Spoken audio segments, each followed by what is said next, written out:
Dengan berperan sebagai tamu, siapa sangka wanita yang membawa plastik hitam ini adalah terduga pelaku gendam.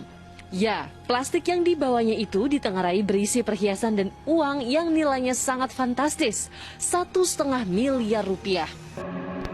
Halo, nama gue Baron. Dan gue mantan kriminal yang baru bebas 3 bulan ini dari balik curi besi tersebut.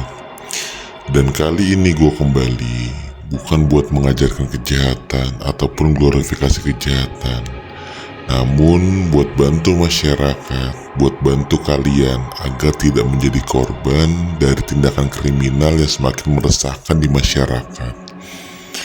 Dan kali ini gue khusus mau bahas modus kriminal gendam ataupun hipnotis, karena banyak yang salah kaprah, banyak yang salah menilai tentang tindakan kriminal ini. Dan gue minta lo simak sampai habis agar lo tidak menjadi korban dari tindakan kriminal gendam karena ketidaktahuan lo. So, disimak sampai habis.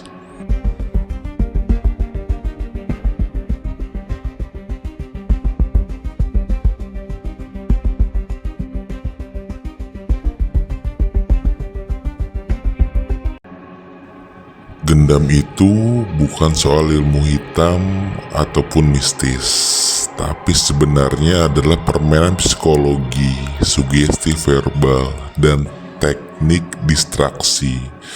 Dan ini dia 3 modus paling umum yang sering dipakai para pelaku gendam ataupun hipnotis. Yang pertama adalah pura-pura minta tolong dengan tatapan yang fokus. Pelaku datang dengan niat baik, minta tolong, cari alamat, ataupun numpang sholat. Tapi matanya nempel ke mata lo terus, dan ucapannya cepat, berulang, dan mengarah pada penglihatan logika. Korban akhirnya ngasih uang, dompet, bahkan emas dalam keadaan setengah sadar. Dan yang kedua, modus dengan sentuhan tubuh ataupun sugesti bahasa. Pelaku jabat tangan lama-lama, tempel di pundak ataupun bahu sambil ngucapin kata-kata yang mempengaruhi bawah sadar. Tenang ya, lo percaya sama gua, lo bantu gua dulu, abis ini aman. Bahasa ini diulang-ulang sambil ngeblengin pikiran korban. Dan yang ketiga, modus dengan beraksi di tempat yang sibuk ataupun panas, seperti pasar, terminal, parkiran, ataupun tempat rame dan panas yang bikin otak korban gampang capek. Di situasi itulah pelaku main dengan overload mental. Lo sibuk mikirin banyak hal, pelaku masukin satu sugesti dan klik, dompet lo pindah tangan. Tapi lo semua di sini gak usah khawatir, karena di sini gue berikan cara dan juga tips biar lo nggak menjadi korban dari gendam ataupun hipnotis. Kalau lo pikir cukup bilang saya nggak bisa digendam, lo salah besar. Gendam itu bukanlah ilmu magis, bukanlah ilmu medis, bukanlah ilmu mistis. Ini mainan pikiran, psikologi, dan pikiran lelah gampang dikendalikan. Yang pertama yang perlu lakukan adalah selalu fokus pada aktivitas fisik saat diajak ngobrol aneh ataupun orang yang gak lo kenal. Misalnya, jepit kunci di tangan, tekan ujung lidah ke tengah langit-langit mulut, atau lo bisa geskin kuku, jempol ke jari telunjuk. Hal-hal ini kecil, tapi bikin otak tetap aktif dan gak 100% terbuka pada sugesti. Dan yang kedua, jangan tatap mata orang asing lebih dari 3 detik. Pelaku gendam masuk dari kontak mata. Tatapan lama bikin lo bisa kena sugesti dan sugesti masuk ke pikiran lo. Alihkan pandangan ke tangan, lantai, ataupun objek sekitar. Ataupun kalau lo ngerasa orang itu memang penting dan lo takut digendam, lo tatap jidatnya. Itu itu seakan-akan lo eye catching ataupun kontak mata dengan dia, padahal lo tidak sedang menatap matanya. Dan yang ketiga, lo jangan langsung jawab saat diajak ngobrol tiba-tiba sama orang asing. Lo ambil jeda dulu, tanya balik, atau langsung bilang maaf saya buru-buru, maaf saya sibuk. Pelaku gendam gak suka lawan yang gak langsung respon.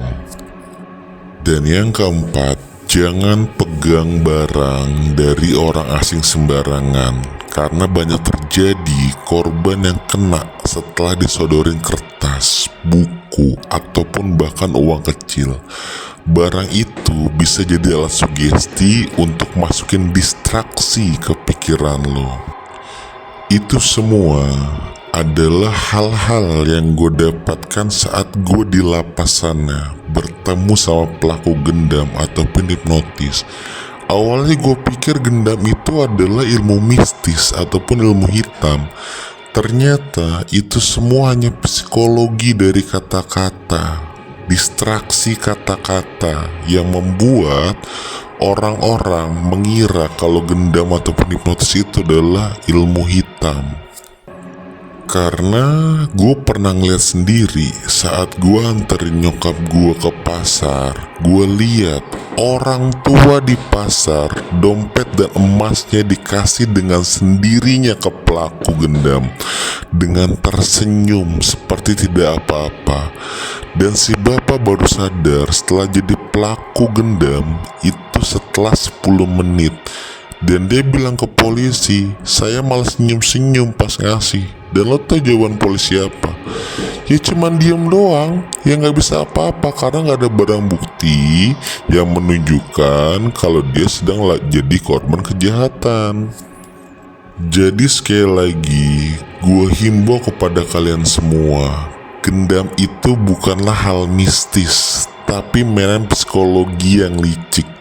Dan kalau lo gak ngerti cara kerjanya, lo bisa kehilangan uang, emas, bahkan keluarga lo tanpa lo sadar. Lo udah ngasih semuanya sendiri dengan sukarela. Dan sekali lagi, video ini gue buat bukan buat ngajarin kejahatan. Ini peringatan dari orang yang pernah hidup bareng pelaku. Ambil pelajarannya dan bukan caranya. Kalau dapat ilmu baru, klik like dan subscribe, share ke orang tua lu, ke orang-orang yang lu sayang, karena pelaku gendam gak pernah pilih-pilih korban. Lo bantu subscribe channel ini, bantu channel ini berkembang agar semakin banyak orang-orang yang tersadarkan akan manfaat dan waspada akan tindakan kriminal ada di sekitarnya. Sekali lagi nama gue Baron, dan sampai bertemu di video kejahatan lainnya. Bye.